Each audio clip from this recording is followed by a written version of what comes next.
আচ্ছা দিঠি, তোমার মা বিয়েটা করেছেন বলেই তো এখন কষ্ট পাচ্ছেন বলো। হ্যাঁ, এখন কোথায় নিরুদ্দেশ হয়ে হারিয়ে কোথায় আছে কে জানে, কেউই জানে না সেটা।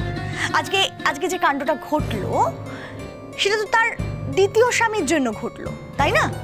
এখন সে যদি তার ছেলে মেয়ে নিয়ে সংসার করতো তাহলে মাথা উঁচু করে বাঁচতে পারতেন, তাই না বলো তুমি? আমার নাকি মনে হয় জানো তো দিদি ভাই, তুমি তোমার জীবনটাকে ইচ্ছে করে সাদা বানিয়ে রেখেছো, ইচ্ছে করে রঙহীন করে রেখেছো, যাতে লোকের কাছে তুমি নিজেকে দুঃখী প্রমাণ করতে পারো, আর কিচ্ছু নয়। আমার তো মনে হয় তোমারও বিয়ে করার ইচ্ছে ছিল, তুমি সেটা করতে পারোনি, তাই তুমি আমার মায়ের সম্পর্কে এরকম কথা বলছো। দিঠি, তুমি তুমি এত বড় কথাটা আমাকে বলতে পারলে? হ্যাঁ, তুমি এই কথাটা আমাকে বলতে পারলে? অনেকক্ষণ থেকে ছোট বৌদি সহ্য করে চলেছে, তুমি বা এইভাবে কেন কথা বলছো বড় বৌদি? তুমি তো আগে কোনোদিনও এরকম ভাবে কথা বলতে না। তুমি তো রোহিত আঙ্কেলকেও চেনো, অনিন্দ আঙ্কেলকেও চেনো, তারা কিরকম মানুষ তুমি তো সবটাই জানো, কোনোটাই তো তোমার অজানা নয়। রোহিত আঙ্কেল যখন অসুস্থ ছিল তখন কাকিমা রাজি হয়েছিল বিয়ে করতে, এগুলো তো আমাদের সবটাই জানা, তুমিও জানো। তাহলে কেন বারবার ছোট বৌদিকে খোঁটা দিচ্ছ তুমি? ছোট বৌদির মনটাও তো ভালো নেই, কেমন শুকনো মুখ নিয়ে চেম্বারে যায়, আবার শুকনো মুখ নিয়ে চেম্বার থেকে ফিরে আসে। খাওয়া দাওয়াটা ঠিকঠাক করে করে না, সারাক্ষণ কাকিমার জন্য কান্নাকাটি করছে। কেন? তোমরা তো সবাই ওকে খাইয়ে দেওয়ার চেষ্টা করো, মা তো একেবারে ওকে মুখে তুলে খাইয়ে দেয়। তাহলে হ্যাঁ বড় বৌমা, খাওয়াবো না কেন বলো তো? ও তো আমার একটা মেয়েরই মতো। আর বড় বৌমা, তোমাকেও তো আমি কতবার খাইয়ে দিয়েছি, কতদিন খাইয়ে দিয়েছি, খাইয়ে দিইনি বলো? মা সেসব দিন না অনেক দিন আগে খুঁজে গেছে। বৌদি, মানুষ তো সারা জীবন বুকে শোক নিয়ে বসে থাকে না, তুমিও নেই। শোকের প্রকোপটা তো কমে যায় না। আমি জানি যে তোমার ভেতরে অনেক কষ্ট আছে, আমি একবারও বলছি না যে তোমার কোনো কষ্ট নেই, কিন্তু সেই কষ্টের তীব্রতা তো কমেছে। আর তুমি তো নর্মালি সব কাজ করছো বৌদি, অ্যাটলিস্ট দিঠির আসার আগে পর্যন্ত তো তুমি তাই করতে। ইদানিংকালে দিঠি আসার পর তোমার অনেক রকমই সমস্যা হয়েছে, সেটা আমরা বুঝতে পারছি। হয়তো দিঠি সংসার করছে সেটা দেখে, দিঠির হাজবেন্ড আছে সেটা দেখে হয়তো তোমার খারাপ লাগছে। কি? এই কথাটা তুমি আমাকে বলতে পারলে ছোট? ছোট, সারা জীবন আমি তোমাকে আমার নিজের ভাইয়ের মতন করে ভালোবেসে এসেছি, আর আজ তার এই ফল, এই প্রতিদান।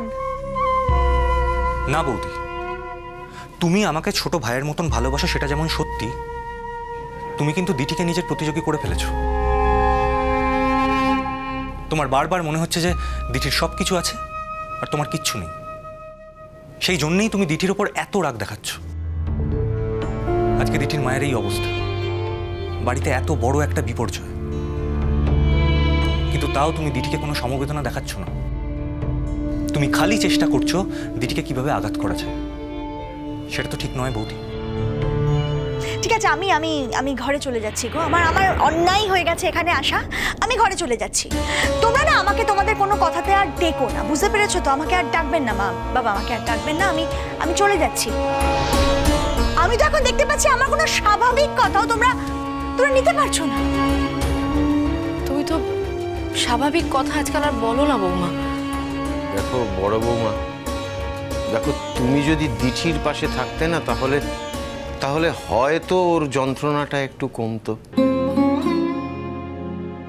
দেখো আমাদের তো সামর্থ্য কম, তাই না? আর তাছাড়া তুমি তো ওর যা নয়, তুমি ওর দিদি। এই সময় কোথায় ওকে ভরসা দেবে, সান্ত্বনা দেবে, ওর পাশে থাকবে, তাতে হয়তো ওর একটু ভালো লাগতো। কিন্তু না, তুমি তোমার ডিউটি করোনি বৌমা। দিঠির সাথে তুমি প্রতিযোগিতায় যেও না মা। আজ যদি তোমার ছোট বোন থাকতো, তার যদি জীবনে এরকম দুর্যোগ হতো তুমি পারতে দূরে দূরে থাকতে, দূরে সরিয়ে রাখতে পারতে? দেখো, তোমার স্বামী নেই আর ওর স্বামী আছে, কিন্তু কিন্তু তার বাইরেও তো একটা জীবন, যে জীবনে ওর ঝড় ঝাপটা কম যাচ্ছে না, ওকে কম সহ্য করতে হচ্ছে না। তুমি তো দেখছো বৌমা। বৌমা, হয়তো ভাবছো যে এই বুড়োটা এখন যেচে তোমাকে উপদেশ দিচ্ছে। উপদেশ দিচ্ছি না মা, এই সংসারের ভালোর জন্য যা বলার দরকার সেটুকুই বলছি। তুমি এ সংসারের লক্ষ্মী, এ সংসারের প্রথম লক্ষ্মী তো তুমি। তুমি ঠিক থাকলে এ সংসারটা ঠিক থাকবে, আর তুমি ঠিক না থাকলে যে সবটা এলোমেলো হয়ে যাবে মা। আমি একটু যাই। কোথায় যাচ্ছ? আমি একটু শুই, আমার আর ভাল লাগছে না। বুঝতে পেরেছি, কাকিমার জন্য তোমার খুব মন খারাপ করছে, তাই না? আমি না তোমাদের বোঝাতে পারবো না,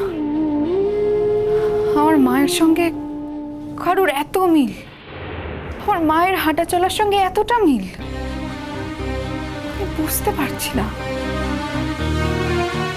দিঠি, আর যাই হোক তোমার মা এখানে কখনো আসবেন, আর এলেও তোমার সঙ্গে দেখা করবেন না, এরকম একটা অবাস্তব ভাবনা তুমি ভাবছোই বা কেন?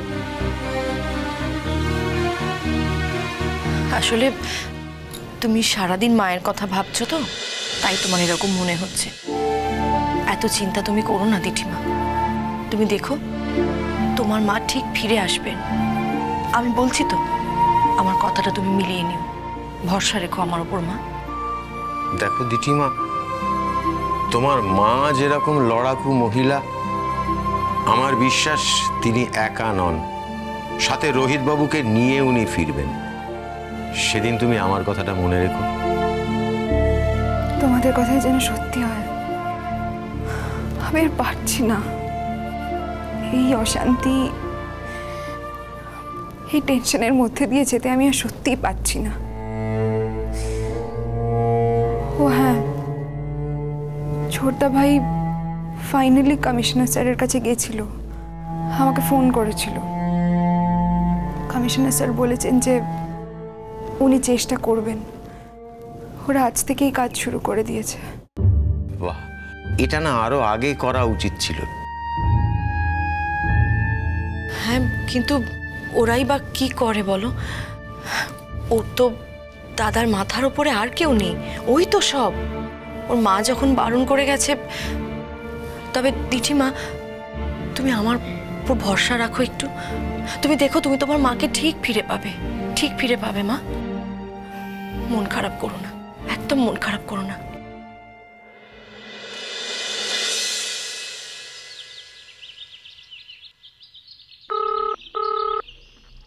আরে কি হলো কি? হ্যাঁ, তখন দেখি ফোনটা বাজছে, বাড়িতে যেন লোকজনই নেই। কি দশা হয়েছে বাড়িটার, কেউ টেলিফোনটা ধরতে পারছে না, তখন থেকে টেলিফোন বেজে যাচ্ছে। আমি ধরছি বাবা। আচ্ছা ঠিক আছে, দরকার নেই, দরকার নেই, আমি ধরছি। এতক্ষণ যখন ধরনি, ধরতে হবে না, আমিই ধরছি। হ্যালো। হ্যাঁ, তুমি তুমি এসেছো? কলকাতায় এসেছো? হোটেলে আছো? ও হ্যাঁ, কেন আসতে চাইছো? বাবা মা মরে গেছে না বেঁচে আছে, তাই দেখতে আসছো? তুমি কি মুখ রেখেছো? এসব কথা আমি এত কিছু এই টেলিফোনে বলতে পারবো না, আমার টেলিফোনে বলার কোনো দরকার নেই। আর এসব কথা না জেনে তুমি যখন এতকাল ভালো থেকেছো, এখনো আশা করি ভালো থাকতে পারবে। আমি টেলিফোন রাখছি। হ্যাঁ গো, কার ফোন? কে ফোন করেছিল? বাবা, কে ফোন করেছিল বলো তো? তুমি এইভাবে কার সঙ্গে কথা বললে? মেশো, তোমার ছোট ছেলে ফোন করেছিল? হ্যাঁ, আমার ছোট ছেলে ফোন করেছিল। রনি? রনি ফোন করেছিল? হ্যাঁ, রনি ফোন করেছিল। হ্যাঁ গো, কি বললো কি? কলকাতায় এসেছে, একবার আমাদের বাড়িতে আসবে না? হ্যাঁ গো, আমার কথা কিছু জিজ্ঞাসা করলো? আমাকে ফোনটা দিলি না কেন? ওরা আসছে, ওরা সপরিবারে আসছে। কলকাতায় আছে তো হোটেলে উঠতে গেল কেন? মানে কখন আসবে বললো? অনিন্দা প্লিজ, এত বছর বাদে হঠাৎ বাড়ির কথা মনে পড়লো আর তোমরা সবাই রাজি হয়ে গেলে। তুমি কি হাপিতেশ করে ভাইয়ের জন্য বসেছিলে নাকি অনিন্দ? এত বছরে তো আমি কোনোদিনও তোমার মুখে ভাইয়ের নাম শুনিনি। এই বিষয়ে তুমি একটাও কথা বলবে না। আমার ভাইয়ের সঙ্গে আমার কি সম্পর্ক ছিল সেটা তুমি বুঝবে না। অবশ্য কোনো সম্পর্কের কথাই তুমি বুঝবে না। তুমি আর সম্পর্কের ব্যাপারে কি জানবে? যেই শুনেছ আমার ভাই আসবে অমনি আমার ভাই সম্পর্কে একটা প্রশ্ন করবে না। এই বাড়িটা ওরও, কেমন? আমার একার নয়। না না অনিন্দ, বাড়িটা তো ওর নয়। বাড়িটা কার সেই নিয়ে তুমি হিসেব করবে না। যেই ছেলেটা বাড়িতে আসছে অমনি তোমার গায়ে জ্বালা ধরে গেল। কি সাংঘাতিক জিনিস মাইনি।